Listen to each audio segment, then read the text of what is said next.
கர்த்தருடைய பரிசுத்த நாமம் மகிமைப்படுவதாக. இந்த நாளிலும் கர்த்தர் நம்மோடு பேசுகிற வார்த்தை எபிரேயருக்கு எழுதின நிருபம் 13வது அதிகாரம் 8வது வசனம்.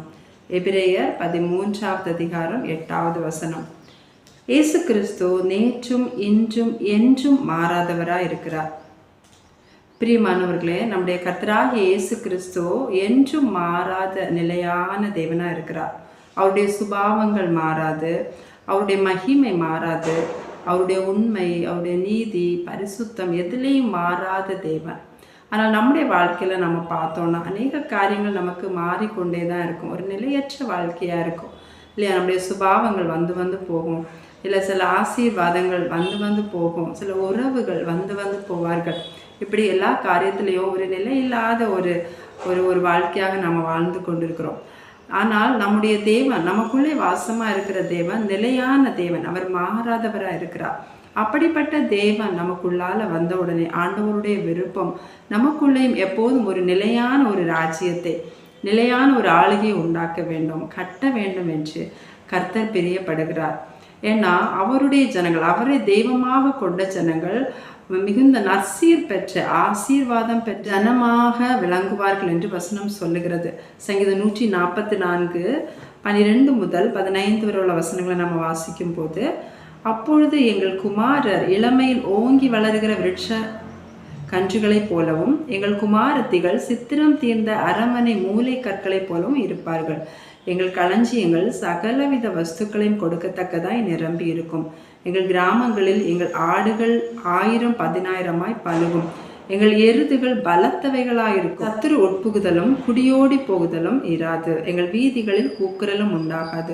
இவ்விதமான சீரை பெற்ற ஜனம் பாக்கியம் உள்ளது. கர்த்தரை தெய்வமாக கொண்டிருக்கிற ஜனம் பாக்கியம் உள்ளது. அப்போ கர்த்தரை தெய்வமாக கொண்டிருக்கிற ஜனங்கள் இவ்விதமான சீரை பெறுவார்கள் என்று நம்ம வாசிக்கிறோம். இதில் குமாரர்களை குறித்து, குமாரத்திகளை குறித்து, அதாவது களஞ்சியம், அதாவது கையில் பிரயாசம், ஆசீர்வாதங்கள், ஆடு மாடுகள், எல்லா சம்பத்து, சொத்து, எல்லாவற்றையும், கையின் பிரயாசம் எல்லாவற்றையும் குறித்து இங்கே சொல்லப்பட்டிருக்கிறது. முக்கியமான காரணம் அந்த 14வது வசனத்திலே பார்த்தோன்னா, சத்துரு உட்புகுதலும் குடியோடி போகுதலும் இராது. சத்துரு உட்புக முடியாது. உட்புகுந்து உள்ளே இருந்து எதையும் எடுத்துக்கொண்டு, எதையும் சிறைப்பிடித்து கொண்டு போகவோ, எதையும் அழிக்கவோ அவனால் முடியாது. எங்கள் வீதிகளில் கூக்குரலும் உண்டாக, அது நிமித்தம் எந்த ஒரு அழுகையுமோ மனக்கவலையுமோ வருத்தமோ அந்த எல்லையிலே உண்டாகாது என்று பார்க்கிறோம். கர்த்தருடைய ஆளுகை, கர்த்தர் நம்மை ஆளுகை செய்வார் என்றால், நாம் அவரை தெய்வமாக கொண்டிருக்கிறோம் என்றால், இந்த ஆசீர்வாதத்திற்கு எல்லாமே நம்ம சொந்தக்காரர்கள். ஆனால் பாருங்க, இஸ்ரவேல் ஜனங்கள் எங்களை ஆளுகை செய்வதற்கு ஒரு ராஜா வேண்டும் என்று கேட்கிறார்கள். அப்பொழுது கர்த்தர் சொல்லுகிறார், நான் அவர்களை ஆளாதபடிக்கு என்னை அவர்கள் தள்ளினார்கள் என்று 1 சாமுவேல் 8வது அதிகாரம் 7வது வசனத்திலே சொல்லப்பட்டிருக்கிறது. நான் அவர்களை ஆளாதபடிக்கு என்னைத்தான் அவர்கள் தள்ளினார்கள் என்று. அது மட்டும் இல்லாமல் கர்த்தர் சொல்லுகிறார், என்னை அல்லாமல் இன்னொரு ராஜா உங்களை ஆளுகை செய்தால், இன்னொரு ஆளுகைக்கு கீழே நீங்கள் இருந்தால் அந்த ராஜாவின் காரியம் எப்படி இருக்கும் என்றால் என்று சொல்லிக்கொண்டு அதை விளக்கி சொல்லுகிறார் கர்த்தர். அந்த 1 சாமுவேல் 8வது அதிகாரம் 11 முதல் 18 வரை உள்ள வசனங்களை நாம் வாசித்தோம்னா, உங்களை ஆளும் ராஜாவின் காரியம் என்னவென்றால், தன் ரதத்திற்கு முன் ஓடும்படி அவன் உங்கள் குமாரரை எடுத்து தன் இரதசாரிகளாகவும் தன் குதிரை வீரராகவும் வைத்து கொள்ளுவான். 1000 பேருக்கும் 50 பேருக்கும் தலைவராகவும், தன் நிலத்தை ஒழுகிறவர்களாகவும், தன் விளைச்சலை அறுக்கிறவர்களாகவும், தன் யுத்த ஆயுதங்களையும் தன் ரதங்களின் பனிமூட்டுகளையும் பண்ணுகிறவர்களாகவும் அவர்களை வைத்துக் கொள்ளுவான். பாருங்க, தொடர்ந்து நம்ம வாசித்தோம்னா இதில் குமாரர்களை மட்டுமல்ல, குமாரத்திகளை குறித்து, வயல்களை, அதாவது கையின் பிரயாசத்தை குறித்து, சொத்துக்களை குறித்து, ஆடு மாடுகளை குறித்து, எல்லாவற்றையும் குறித்து சொல்லப்பட்டது. எல்லாவற்றையும் சத்துருவானவன் தனக்கென்று எடுத்து வைத்துக் கொள்ளுவான், எடுத்து தனக்கென்று வைத்துக் கொள்வான். அப்படி என்றால் அதில் அவன் ஈஸியாக அவர்களுக்குள்ளே உட்புகிறான். அந்த எல்லையில், அந்த ஜனங்கள் இருக்கக்கூடிய எல்லையில் அவனுக்கு ஈஸியாக புகுந்து விளையாடுறதுக்கு ஏதுவாக அது ஒரு மதில் இல்லாத ஒரு பட்டணம் போல காணப்படுகிறது. நமக்குரிய எல்லாவற்றிலும் அவன் ஈஸியாக அதிகாரம் செலுத்தி ஈஸியாக தனக்கென்று அதை பயன்படுத்துகிறான், தனக்கென்று எல்லாவற்றையும் பயன்படுத்துகிறான். ஸோ மொத்தத்தில் நம்ம பார்த்தோம்னா அவனுக்கு ஒரு வேலையாட்களாக, அடிமைகளாக நம்ம மாறுகிறோம். ஆனால் கர்த்தர் விரும்புவது நம்ம நிலையான ஆசீர்வாதம் உடையவர்களாக, நம்ம ஒரு அடிமைகளாக அல்ல, நம்மை ஆளுகை செய்கிறவர்களாக வைக்க வேண்டும் என்பதுதான் கர்த்தருடைய விருப்பம். இந்த சங்கீதம் 144 நம்ம பார்த்தது மாதிரி இந்த ஆசீர்வாதங்களை தருவதற்காக கர்த்தர் என்ன செய்கிறார் என்றால் 1வது வசனத்திலே சொல்லப்பட்டிருக்கிறது, என் கைகளை போருக்கும் என் விரல்களை யுத்தத்திற்கும் படிப்பிக்கிற என் கண்மலையாகிய கர்த்தருக்கு ஸ்தோத்திரம். அவர் என்ன செய்கிறார் என்ற கைகளை போருக்கும் விரல்களை யுத்தத்திற்கும் படிப்பிக்கிறார். எதற்கு என்றால் 2வது வசனத்திலே பாருங்க, என் ஜனங்களை எனக்கு கீழ்ப்படுத்துகிறவருமாய் இருக்கிறார். ஜனங்களை கீழ்ப்படுத்துவதற்காக அவர் என் கைகளை யுத்தத்திற்கும் என் கைகளை போருக்கும் என் விரல்களை யுத்தத்திற்கும் படிப்பிக்கிறார். ஜனங்களை கீழ்ப்படுத்துவதற்காக. ஸ்பிரிச்சுவலாக நம்ம பார்த்தோம்னா வேதம் சொல்லுகிறது, நமக்கு யுத்தம் மாம்சத்தோடும் இரத்தத்தோடும் அல்ல. எபேசியர் 6வது அதிகாரம் 12வது வசனத்தில் நம்ம வாசிக்கும் போது, ஏனெனில் மாம்சத்தோடும் இரத்தத்தோடும் அல்ல, துரைத்தனங்களோடும் அதிகாரங்களோடும் இப்பிரபஞ்சத்தின் அந்தகார லோகாதிபதிகளோடும் வான மண்டலங்களில் உள்ள பொல்லாத ஆவிகளின் சேனைகளோடும் நமக்கு போராட்டம் உண்டு. அப்போ நம் கண்கள் பார்க்கிற மனிதர்கள் அல்ல நமக்கு எதிரிகள், அவர்களோடல்ல நம்முடைய யுத்தமும். நம் கண்கள் காணாத நமக்கு எதிராக செயல்படுகிற அதிகாரத்தின் ஆவி, துரைத்தனத்தின் ஆவி, அந்தகாரத்தின் ஆவி, இருளின் ஆவிகள் நமக்கு எதிராக செயல்படுகிறது. அவைகளோடு நமக்கு யுத்தமும் போராட்டமும் உண்டு. ஸோ அவைகளோடு யுத்தம் பண்ணதான் கர்த்தர் நம்முடைய கைகளை பழக்குவிக்கிறார். சங்கீதம் 18:34 தாவீது சொல்லுகிறான், வெண்கல வில்லும் என் புயங்களால் வளையும்படி என் கைகளை யுத்தத்திற்கு பழக்குவிக்கிறார். தாவீதினுடைய கைகளை யுத்தத்திற்கு ஆண்டவர் பழக்குவிக்கிறார் என்று சொல்லுகிறான். தாவீதை ஆண்டவர் எப்படி பழக்குவித்தார் என்றால், சவுலை அவனுக்கு எதிராக அவர் நிறுத்தி சவுலை எழுப்பி சவுல் தாவீதை துரத்துகிறான். ஒவ்வொரு இடமாக பாருங்க, தாவீது மலையில போய் ஒளிகிறான் சவுலுக்கு பயந்து. அதை அறிந்து கொண்டு சவுல் அங்கே போகிறான். அதை அறிந்த உடனே தாவீது மலையிலிருந்து கெபிக்கு ஓடுகிறான், அங்கிருந்து வனாந்திரத்துக்கு ஓடுகிறான். அப்படி ஓடிக்கொண்டே இருக்கிறான் ஒவ்வொரு இடமா. இருந்தாலும் இந்த சவுல் விடாமல் துரத்தி கொண்டே இருக்கிறான். பாருங்க, அப்படிப்பட்ட சூழ்நிலையில கோலியாத்தை வீழ்த்தின தாவீதுக்கு சவுலை கொல்லுவது அவ்வளோ பெரிதான வேலை அல்ல, பெரிய விஷயம் அல்ல, அது ரொம்ப ஈஸியானது. இருந்தாலும் தாவீது சவுல் மேலே கை போடலை. நம்ம பல இடத்துல நம்ம பார்க்கும்போது தாவீது எதிர்த்து யுத்தம் பண்ணுறது புற ஜாதியான மக்கள், பெலிஸ்தியரோடு அமலேக்கியரோடு. ஆனால் இந்த சவுல் அப்படி அல்ல, கர்த்தரால் அபிஷேகம் பண்ணப்பட்டவன், கர்த்தருடைய ஜனங்களை ஆளுகை செய்கிற ராஜா. கர்த்தரால் அபிஷேகம் பண்ணப்பட்டவர்களை தாவீது கை போட மாட்டான். கர்த்தரால் அபிஷேகம் பண்ணப்பட்ட கர்த்தருடைய ஜனங்களை அங்கே அவன் கொன்று போடுவதாக நம்ம பார்க்க முடியாது. இதை நம்ம ஆவிக்குரிய விதத்தில் நம்ம பார்த்தோம்னா இது எதை குறிக்கிறது என்றால், இந்த புற ஜாதிகள் பெலிஸ்தியர் அமலேக்கியர் என்பது அந்த ஸ்பிரிட் நமக்கு எதிராக செயல்படுகிறது. கர்த்தருடைய ஜனங்கள் என்று சொல்லும் போது அவருடைய சாயலில் உருவாக்கப்பட்ட மனிதர்கள். அப்போ அவருடைய சாயலில் உருவாக்கப்பட்ட மனிதர்களோடு நமக்கு போராட்டம் அல்ல. இங்கே அப்படிதான் அவன் சவுலுக்கு விலகி விலகி ஓடுறான். ஓடி ஓடி அவனுக்கு பயந்து ஒளிந்து கொள்கிறான். அவனுக்குள்ள எவ்வளோ உணர்வுகள் உண்டாயிருக்கும் இல்லையா? அவனுக்கு பயம் வந்திருக்கலாம், இல்லை கோபம் வந்திருக்கலாம், எரிச்சல், அவனை கொஞ்சம் போட்டுடலாம் என்று பல உணர்வுகள் வந்திருக்கலாம். இருந்தாலும் அந்த தாவீது அதுக்கு எதுக்குமே இடம் கொடுக்கல. 2 விசை பாருங்க, கர்த்தர் சவுலை தாவீது கையில் ஒப்பு கொடுக்குறான். தாவீதுக்கு முன்னால சவுல் கையில் கிடைத்த பிறகு கூட அவன் மேலே கையை போடாமல், கர்த்தர் அபிஷேகம் பண்ண மேல் கை போடாதபடிக்கு கர்த்தர் என்னை காப்பாராக என்று சொல்லி அதிலிருந்து அவன் விலகுகிறான். அப்படி ஒரு கண்ட்ரோலுக்கு அவன் வரான். அவனுடைய உணர்வுகளை, அவனுடைய பயத்தை எல்லாவற்றையும் அவனுக்கு கீழாக அவன் கீழ்ப்படுத்துகிறான். இங்கே தான் அதை தான் நம்ம பார்த்தோம், ஜனங்களை கர்த்தருக்கு கீழ்ப்படுத்துகிறார் என்று. அவன் எல்லாவற்றையும் அவனை கீழ்ப்படுத்துகிறான். அப்படி ஒரு கண்ட்ரோல் அவனுக்குள்ளாலே உண்டாகிறது. பவுல் சொல்லுகிறார் பாருங்கள், 2 கொரிந்தியர் 10வது அதிகாரம் 5வது வசனத்திலே, எந்த எண்ணத்தையும் கிறிஸ்துவுக்கு கீழ்ப்படிய நாங்கள் சிறைப்படுத்துகிறோம். எங்களுக்கு உண்டாகிற எந்த எண்ணமாக இருக்கலாம், எங்களுக்கு உண்டான எல்லா எண்ணத்தையும் கிறிஸ்துவுக்கு கீழ்ப்படிய சிறைப்படுத்துகிறோம். இந்த இடத்துல தாவீது அப்படித்தான், அப்படி ஒரு எல்லாவற்றையும் கர்த்தருக்கு அவன் கீழ்ப்படுத்துகிறான்.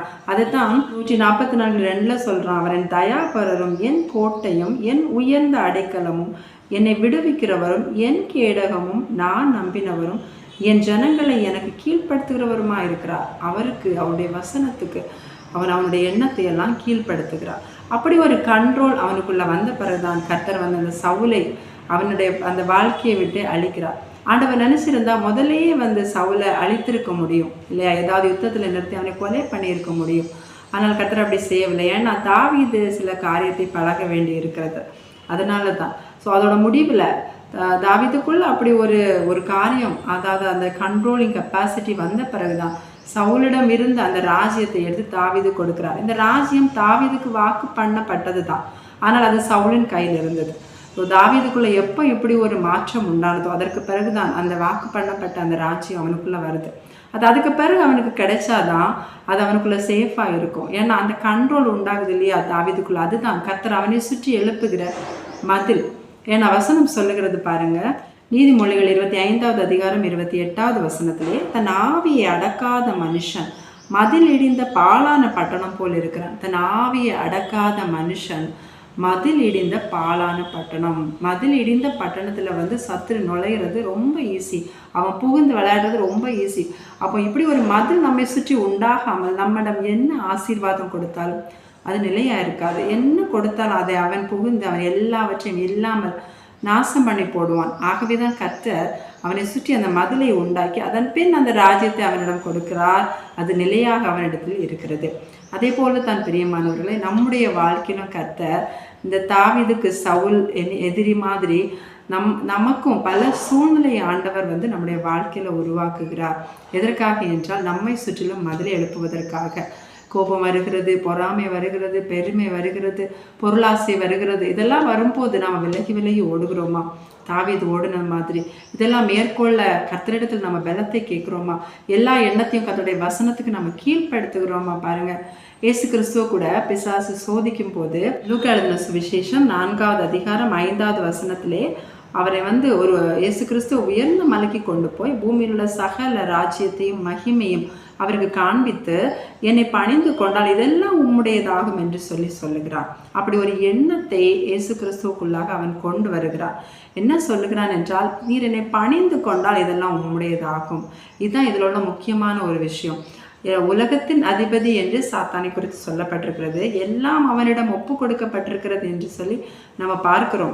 இருந்தாலும் நாம் அவனை பணிந்து கொள்ளாதது வரைக்கும் அவனுக்கு நம்ம மேல எந்த அதிகாரமும் கிடையாது. இந்த இடத்துல இயேசு கிறிஸ்து அந்த எண்ணத்தை அப்படியே கண்ட்ரோல் பண்றார், அடக்குறார். பாருங்க, 8வது வசனத்திலே சொல்லுகிறார், எனக்கு பின்னாக போ சாத்தானே, உன் தேவனாகி கர்த்தரை பணிந்து கொண்டு அவர் ஒருவருக்கு ஆராதனை செய்வாயாக என்று எழுதியிருக்கிறதே. இந்த இடத்துல அந்த எண்ணத்தை அப்படியே அவர் கீழடக்கி கீழ்ப்படுத்தி அந்த இடத்துல வசனத்தை பேசுகிறார். அதான் எந்த எண்ணத்தையும் நம்ம வசனத்துக்கு கீழ்ப்படிய சிறைப்படுத்துகிறவர்களாக இருக்கிறோம். இயேசு கிறிஸ்து சொல்லுகிறார், இதோ உலகத்தின் அதிபதி வருகிறான், அவனுக்கு என்னிடத்தில் ஒன்றும் இல்லை, அவனுக்கு என்னிடத்தில் ஒன்றும் இல்லை என்று இயேசு சொல்லுகிறார். இப்படி நம்மையும் சொல்ல வைப்பதற்காக தான் கர்த்தர் இன்னைக்கு நம்முடைய கைகளை யுத்தத்துக்கு பழக்குவித்து கொண்டு இருக்கிறார். முன்ன மாதிரியெல்லாம் நம்மளால கோவப்பட முடியலை, முன்ன மாதிரியெல்லாம் மற்றவர்களை நம்ம குற்றப்படுத்தலை, மற்றவர்களை குறை சொல்லலை, இல்லை குறை சொல்கிற மாதிரி சூழ்நிலை வந்தாலும் நம்ம அதிலிருந்து வெளியே வர பிரயாசப்படுறோம் என்றால் புரிந்து கொள்ளுங்கள், நம்மை சுற்றி கர்த்தர் அந்த மதிலை உருவாக்கி இருக்கிறார். அந்த மதிலை நாம் இனி வளர விட வேண்டுமே ஒழிய அதை இடிக்கக்கூடாது. இஸ்ரவேல் ஜனங்கள் வனாந்தரத்தில் இருக்கும்போது உபாகமம் 9வது அதிகாரம் 1வது வசனத்திலே கர்த்தர் சொல்லுகிறார், இஸ்ரவேலே கேள், நீ இப்பொழுது யோர்தானை கடந்து உன்னிலும் ஜனம் பெருத்ததும் பலத்ததுமான ஜாதிகளை துரத்தி வானத்தை அளாவிய மதில் சூழ்ந்த பெரிய பட்டணங்களை பிடித்து, அதாவது வானத்தை அளாவிய மதில் சூழ்ந்த பெரிய பட்டணங்களை நீ சுதந்திரிக்க போகிற. அதே மாதிரி தான் வானத்தை அளாவுகிற அளவுக்கு பெரிய உயரமான மதில் சூழ்ந்த பட்டணமாக கர்த்தர் நம்மை வைக்க விரும்புகிறார். சத்துரு உட்புகாதபடிக்கு, அவன் எதையும் சிறைப்பிடித்து எதையும் எடுத்துக்கொண்டு போகாதபடிக்கு நம்மை சுற்றி அந்த மதிலின் உயரம் ஒவ்வொரு நாளும் பெருக வேண்டுமே ஒழிய அதை இடித்து போடக்கூடாது. நம்ம மதிலை இடிக்காமல் இருக்க நம்ம என்ன செய்ய வேண்டும்? ஒரு மதில் இடிக்கப்படாமல் இருக்கணும்னா நம்ம அதை ப்ராப்பராக மெயின்டைன் பண்ணணும். அப்படித்தானே? அதில் ஏதாவது கிராக் இருக்கா, ஏதாவது கற்கள் உடைந்து இருக்கிறதா என்று பார்த்து அதை சரி செய்ய வேண்டும். அதே போல தான் அனுதினமும் நம்முடைய வாழ்க்கையில் நம்ம சுய பரிசோதனை, நம்ம எதுலையெல்லாம் தவறுகிறோம், நாம் என்னைக்கு கோவப்பட்டோமா, நம்ம என்னைக்கு யாரையாவது தவறாக பேசணுமா, கர்த்தருக்கு பிரியமில்லாத ஏதாவது காரியம் செய்தோமா என்பதை நம்மை நாமே ஆராய்ந்து நம்மை நாமே சோதித்து அதை நாம் கர்த்தரிடத்தில், அப்பொழுது ஆவியானவர் நமக்கு உணர்த்துவார்.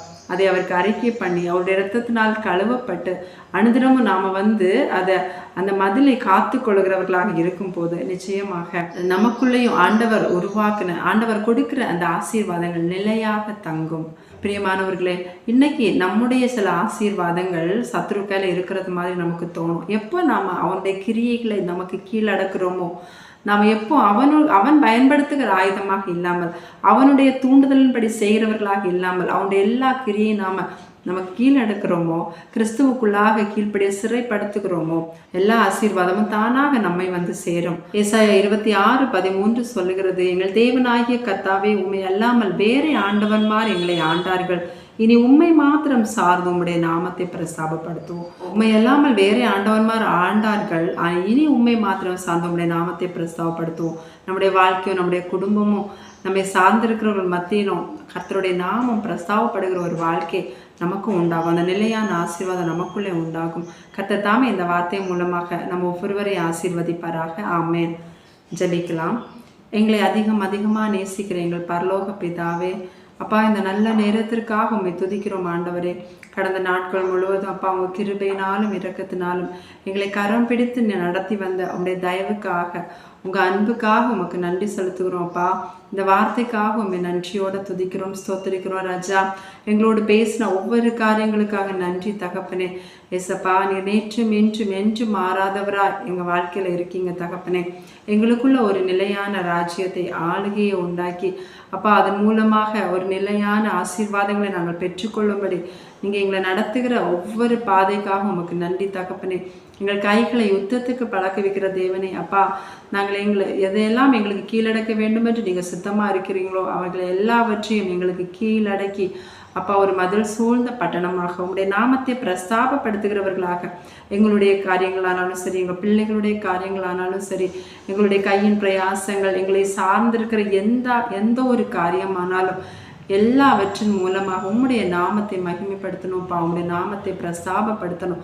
அப்படி ஒரு சீரை பெற்ற ஜனமாக நாங்கள் வாழ எங்களுக்கு அனுகிரகம் செய்வீராக. ஒவ்வொருவரையும் உங்கள் சமூகத்திலே தாழ்த்துக்கிறேன்ப்பா. குறைவுகள் குற்றங்கள் யாவற்றையும் மன்னிப்பீராக. மீட்பர் இயேசுவின் நாமத்திலே ஜெபிக்கிறோம் ஜீவனுள்ள பிதாவே. ஆமென்.